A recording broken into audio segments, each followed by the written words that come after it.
Oi, pessoal, tudo bem? Hoje eu estou passando essa aula por aqui porque eu acabei esquecendo de colocar o fone, né, na nossa aula. Então eu estou gravando esse vídeo aqui para vocês, tá? Para a gente tratar do assunto que a gente trabalhou nessa última aula, né, nessa segunda-feira, que foi no dia 28/10, tá? Então vamos lá. Inicialmente a gente começou falando aqui do LibreOffice. Tá? O que é o LibreOffice? São os programas que são semelhantes aos programas do pacote do Office, né, o Word, Excel e PowerPoint, porém, nós temos aqui o Writer, o Calc e o Impress. O Writer, ele é um programa, é um editor de texto, assim como o Word, ele é bem semelhante. Nós temos aqui o Calc, que é semelhante ao Excel, e nós temos o Impress, que é semelhante ao PowerPoint. Vou abrir aqui o Writer inicialmente, vamos lá. Só para a gente conhecer um pouco da estrutura dele, vou falar aqui um pouquinho disso, tá? Então vamos lá, vou abrir aqui o Writer, vamos lá.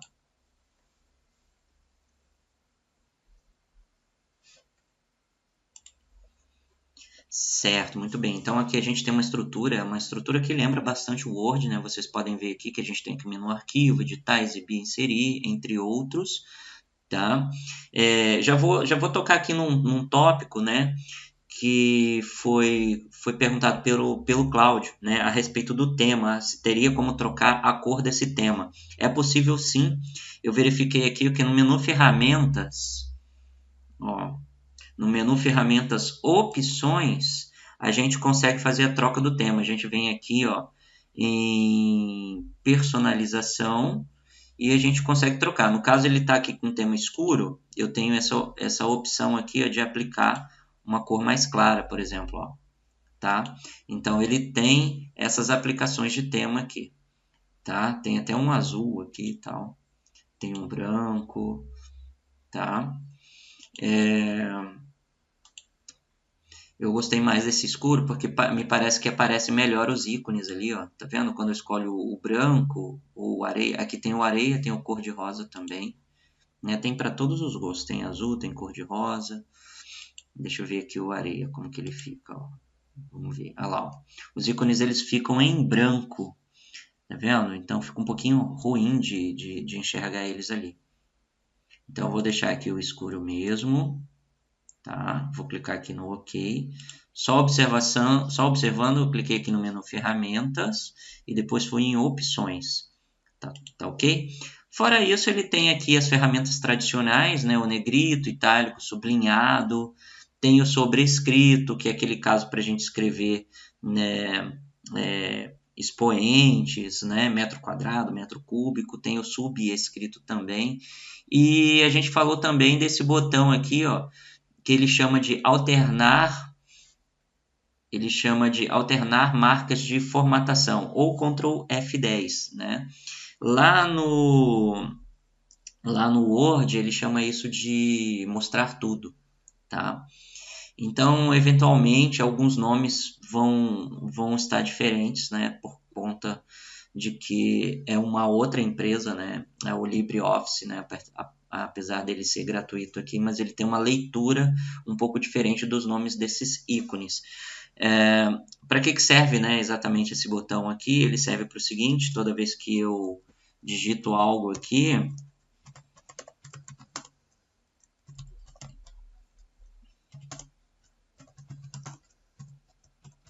temos esse comportamento. Por exemplo, eu vou apertar Enter agora. Então, ele vai me mostrando aqui, ó, vou aproximar bem, ó, pontinhos, né, para os espaços, e toda vez que eu aperto Enter, ele mostra esse símbolo, tá? Ó, vou apertar Enter novamente, ele vai mostrando esse símbolo. É uma maneira de eu saber, né, quais foram os botões, né, que foram apertados ali entre uma palavra ou outra, né? Se eu dei Enter, se eu não dei, né? Então, vou desabilitar ele aqui. Ao desabilitar, vocês podem ver que ele volta aqui ao normal, ele desaparece, né, essas marcações. Uma outra curiosidade é que às vezes pinta uma dúvida nisso, né? Eu acabei não falando isso lá no dia, mas, por exemplo, se eu mandar imprimir isso aqui, da forma como está, com essas marcações, essas marcações elas não vão aparecer na impressão. Isso aqui é só uma sinalização para poder você ter ideia, né, de como foi digitado isso aqui dentro do programa. Então eu vou desativar ele aqui agora. Vamos lá. Está inativo. Beleza. Outra questão é que o comportamento aqui dos botões do menu, né, é diferente um pouquinho lá do Word, né, atual, né? O Word, os primeiros Words anteriores a 2007, eles eram assim, tá? O 2007 ele já tem um layout melhorado, apesar de já fazer muito tempo, né, 2007, mas anterior ao 2007 ele tem esse comportamento aqui de menus. A gente coloca o mouse em cima do menu e ele abre, né, essa caixinha aqui com todas as ferramentas, tá? Porém, isso mudou de 2007 para cá. Então, agora quando a gente clica no menu, ele interage com todas essas ferramentas que aparecem aqui embaixo, tá? Mas dentro do LibreOffice, no Writer, né, ele permaneceu, né, com esse layout semelhante ao Word anterior a 2007, tá? Bom, agora eu vou fechar aqui o Writer e vou abrir o Calc.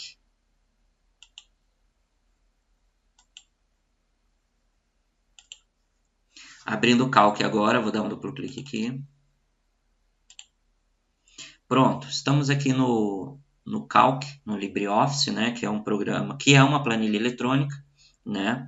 Ela é semelhante ao Excel e nós temos aqui basicamente o mesmo comportamento, né, de interface, né, muito semelhante lá ao Writer, né, que a gente abriu, tá ok? Então vocês podem notar, né, que as ferramentas lá do Writer também aparecem aqui. Uma coisa que a gente falou nessa segunda-feira foi a respeito desses botões aqui, que são os tipos, né, que podem ser aplicados nas células, né? Por exemplo, eu coloco aqui um valor, né, vou colocar aqui o número 20, né, por exemplo. Então, quando eu clico, por exemplo, aqui nesse ícone, ele aplica a formatação de moeda, ó. Ok? E aqui, quando eu clico aqui nessa setinha, ele me diz qual é o tipo de moeda que eu quero, né? De qual nação, tá? Então aqui ele tem várias unidades monetárias diferentes, tá? Isso aí é um pouco diferente do nosso Excel, né? O Excel, ele é possível fazer isso, mas para a gente conseguir fazer isso, a gente precisa ir no personalizar moeda, tá? Ele já chamou aqui os reais, porque automaticamente ele já configurou ao nosso país, né, no momento que eu fiz a instalação. E aqui eu posso mudar também para o tipo porcentagem, tá? Aqui eu posso formatar apenas como um número, tá? No caso aqui ele está colocando para mim casas decimais, tá? Eu posso interagir com o número de casas decimais aqui, ó, nesses dois botõezinhos eu posso adicionar mais casas decimais ou eu posso remover as casas decimais, tá? Esse aqui é para eu transformar a célula num comportamento de data, então ele vai ficar com o tipo data, tá? Por exemplo, eu vou colocar aqui 13 do 10, vou colocar aqui a 13 do 10. Né? Vocês podem ver que ele está ali, deu um número ali diferente. Quando eu clicar aqui no data, ó, o que vai acontecer? Automaticamente ele vai jogar para mim ali a função, né, o comportamento, né, o tipo de data. Lá no Excel nós temos uma parte, né, desse menu aqui, onde você pode configurar os diversos tipos. Inclusive tem mais tipos, né, de configurações lá e tem a opção de personalizar tipo também, né? Aqui ele já aparece exposto dessa maneira, tá? Teve uma outra coisa que eu comentei quando a gente estava falando sobre quebra de linha, né? Então eu estava escrevendo aqui um texto dentro de uma célula. Como quebrar linha, né? Como quebrar linha. Então, vocês podem ver que esse texto aqui, ele é muito grande, né, para essa célula, mas ele está dentro aqui da B2, né? Inclusive aqui está aparecendo, isso aqui é muito semelhante ao Excel, ó. Tá? Então, esse textinho que está aqui, ele está dentro da B2. Então, o que, que acontece com esse texto? Eu gostaria de quebrar as linhas dele aqui. Então, aqui no Calc é um pouquinho diferente. Ao invés da gente clicar no botão de quebra de linha, a gente vem quebrando a linha com com Ctrl Enter, ó. Eu seguro o Ctrl e aperto Enter, ele quebra aqui para mim, ó. Ele vai quebrando a linhazinha aqui para mim, ó. Ctrl Enter, tá? Então, dessa maneira, eu consigo fazer a quebra de linha, tá? Então, é bem interessante aqui, deixa eu... Inclusive aqui, ó, nós temos aqui os botões de alinhamento, ó. Deixa eu voltar aqui um pouquinho. Deixa eu ver se ele volta. Vou aumentar aqui. Deixa eu abrir aqui um pouquinho. Ó, vocês vejam que ele está alinhado na parte de baixo. Então, aqui, ó, nós temos como alinhar no topo, né? Lá no Excel ele chama de topo, aqui ele chama de alinhar em cima. Ó, tá? O duplo clique continua funcionando, ó. Se eu vir aqui, posicionar o mouse aqui e dar um duplo clique, ele ajusta a linha. Tá certo? Beleza. Então, pessoal, era isso aí que eu queria mostrar. Sobre o tema, é do mesmo jeito que eu falei lá no Writer. Clica aqui no Ferramentas, Opções. E aí a gente consegue personalizar o tema, tá? Deixa eu clicar aqui nesse cores da interface. Eu consigo, inclusive, fazer uma edição um pouco mais detalhada de como que eu quero, né, esse aspecto visual aí, tá?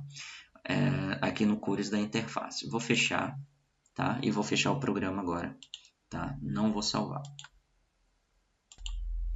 Continuando aqui, eu vou abrir agora o LibreOffice Impress, que faz o papel do PowerPoint. Então, logo que eu abro aqui o LibreOffice Impress, ele mostra aqui para mim já aqui temas, né, e tudo mais. É bem semelhante ao PowerPoint mesmo. Né? Tem uns temas diferentes aqui, eu nem tinha notado esse aqui, ó, de piano e tal. Vou clicar aqui, vou fechar, não quero um tema. Tá? E aí ele tem aqui os comportamentos. Aqui são os layouts, né? Até a forma como ele escreveu aqui, layouts, né? Não tá, né, na escrita tradicional lá do PowerPoint, né? Mas ele tem aqui as opções, ó, de layout que eu posso estar mudando por aqui mesmo, né? Isso aqui normalmente fica aqui em cima, tá? Mas enfim, é muito semelhante, tá? Apesar de ter um visual um pouco mais antigo, né? Mas aqui vocês encontram basicamente todas as funções, né, do PowerPoint, e eu acredito que, sinceramente, isso aqui não vai ser muito explorado aí nessa prova. Então, eu não vou entrar em muito mais detalhes, né? Mas é importante vocês saberem, né, que o Impress é o mesmo PowerPoint, porém da LibreOffice. Vou fechar aqui. Bom, agora eu vou falar um pouquinho de algumas palavras-chave que a gente comentou, né? Quem fotografou o quadro aí apareceu algumas palavras. Talvez eu não lembre de todas que eu escrevi lá, tá? Mas já vai ajudar em algo. Vou abrir aqui o bloco de notas. Bom, vamos lá. Eu aperto aqui o Windows R, digito aqui Notepad, né, que é o comando para abrir o bloco de notas, e vou apertar Enter. Vamos lá, vou abrir aqui um pouquinho o bloco de notas. E aí a gente falou um pouquinho de alguns nomes, né? A gente falou, por exemplo, de PC, que significa Personal Computer, né? Computer. Ou, né, computador pessoal, né? Computador pessoal, certo? A gente falou também sobre os tipos, né, de computadores que nós temos. Nós temos os computadores do tipo desktop ou laptop, tá? O desktop são os computadores não portáteis. E o laptop são os computadores portáteis, né? São os notebooks. Aí nós falamos...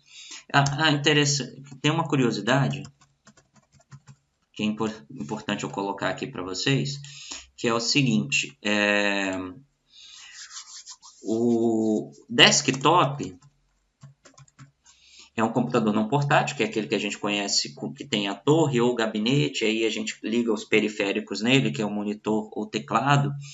É importante eu comentar isso, porque essa área de trabalho aqui, então, pessoal, a palavra desktop também pode se referir à área de trabalho, né? Nós temos aqui a área de trabalho, aqui a gente tem a barra de tarefas, né? Tudo isso aí foi falado lá no início, mas é interessante a gente também associar, né, essa palavra desktop à área de trabalho. Às vezes, numa fala, numa pergunta, eles podem fazer perguntas do tipo, como criar uma pasta no desktop, né? Então, ele está se referindo aqui à área de trabalho, tá? Então, eu vou escrever aqui, ó, que a palavra desktop também pode ser uma referência à área de trabalho. A área de trabalho. Ok?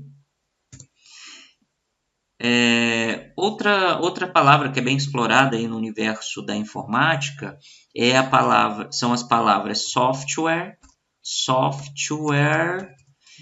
e hardware. Tá? Lembrando que software é a parte lógica do computador, né? Ele se refere, né, à parte lógica. Ele se refere ao sistema operacional, aos programas e aplicativos e ferramentas em geral.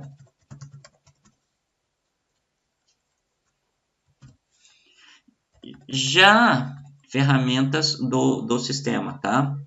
Já o hardware, ele se refere ao quê? À parte física, né?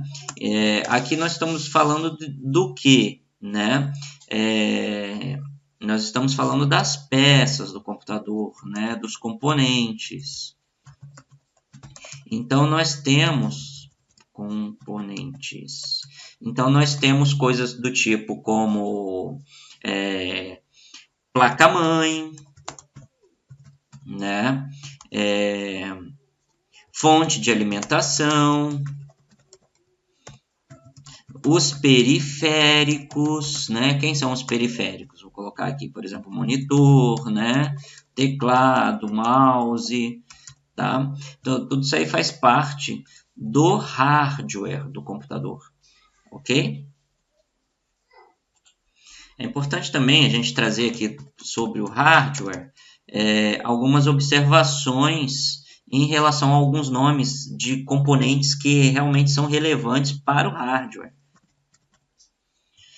E que todo mundo que trabalha com informática precisa conhecer esses nomes e saber para que serve, né? Eventualmente. Então, aqui nós temos a placa-mãe, né?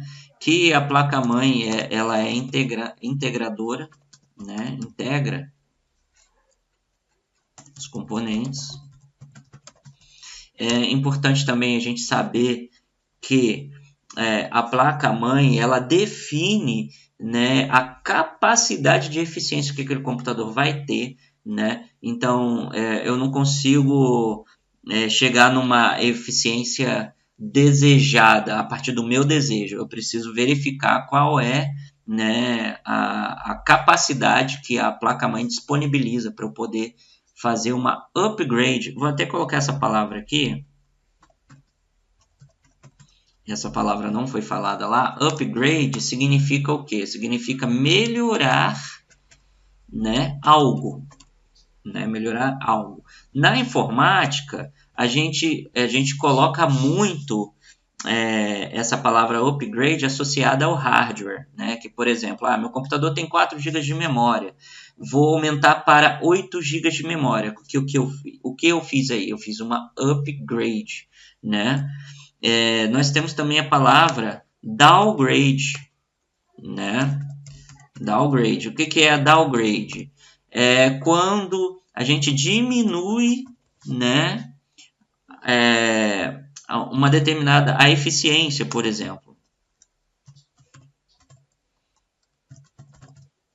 Essa eficiência pode ser ou capacidade ou está relacionada a diminuir, né, a fazer com que aquele determinado componente ou aquele determinado aparelho, né, eu preciso sacrificar algo ali para ele ficar com uma menor potência, né? Então, está relacionado mais aí com a palavra diminuir.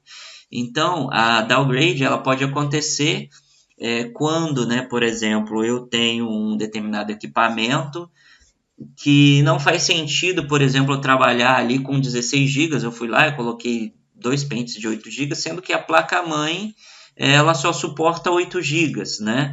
Então, eu fui lá e tirei um pente de memória de 8 GB, então eu fiz o quê? Eu fiz uma downgrade. Apesar que a placa de memória, a placa-mãe não está conseguindo fazer a leitura de toda essa quantidade de memória, mas eu fiz uma downgrade em relação ao componente, né, a parte de hardware. O downgrade não está só associado a hardware, tá, pessoal? Ele está associado também a software, né?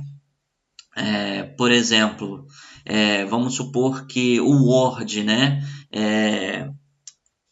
seja lançado agora o Word 2025 e logo chegam atualizações para o seu Word, o Word que você tem no seu computador, e essas atualizações são chamadas também de upgrade, tá? Eu posso estar fazendo uma upgrade no Word. Então, upgrade e downgrade também pode ser relacionado a software, mas é importante vocês apenas entenderem que up é melhorar, né? Somar, deixar melhor, investir, né? Downgrade é diminuir, né? É tirar uma peça, pegar um sistema operacional e tirar algumas funcionalidades. Então, estou fazendo uma downgrade. Continuando o raciocínio aqui, eu tenho o processador, né, que é um componente, né, crucial para o computador. Ele é responsável pelo processamento de dados. Então, o processador é o componente responsável pelo processamento de dados, né?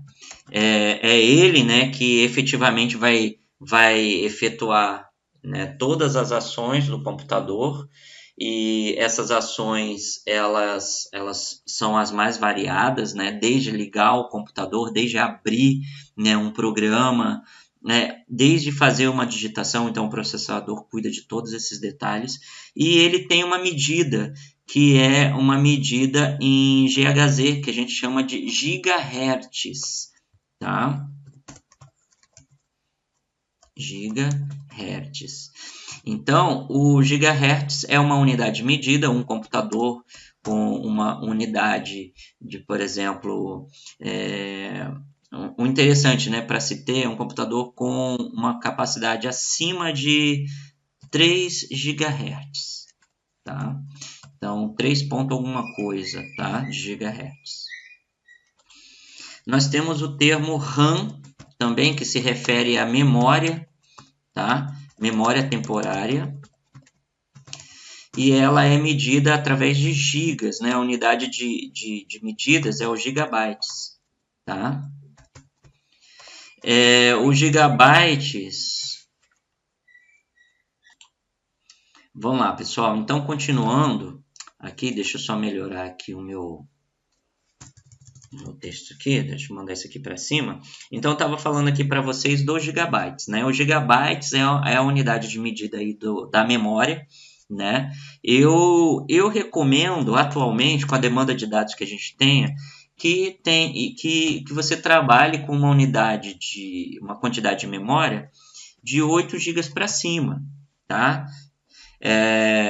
Minimamente 8 GB, para poder você trabalhar ali com uma eficiência ali razoável, tá? Mesma coisa que processamento 3 GHz igual ou maior, tá? Maior ou igual. Então vamos lá. Outra coisa que é importante a gente falar aqui é o SSD, né?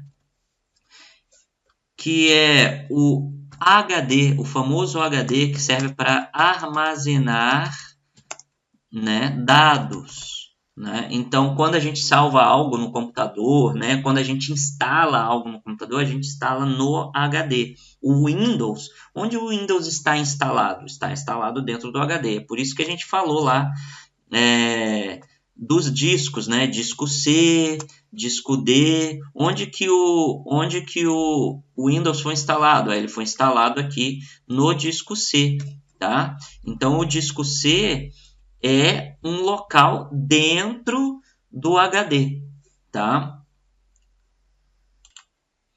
Só uma curiosidade aqui, SSD significa Solid State Drive, tá? Ele tem uma tecnologia diferente do HD, porque o HD, como a gente chama o HD é conhecido como hard disk, né? Hard disk. Por quê? Porque ele tem um disco lá dentro, né? O Solid State Drive, que é o SSD, ele armazena dados também. Armazenar dados, né? Ele armazena dados também, mas ele tem uma tecnologia que a gente chama de memória flash. Que tecnologia é essa? É uma tecnologia de circuito, a mesma que é utilizada nos pendrives. Tá? Então resolveram, né, transformar os HDs em pendrives mais robustos, né, com uma capacidade de armazenamento maior e tudo mais.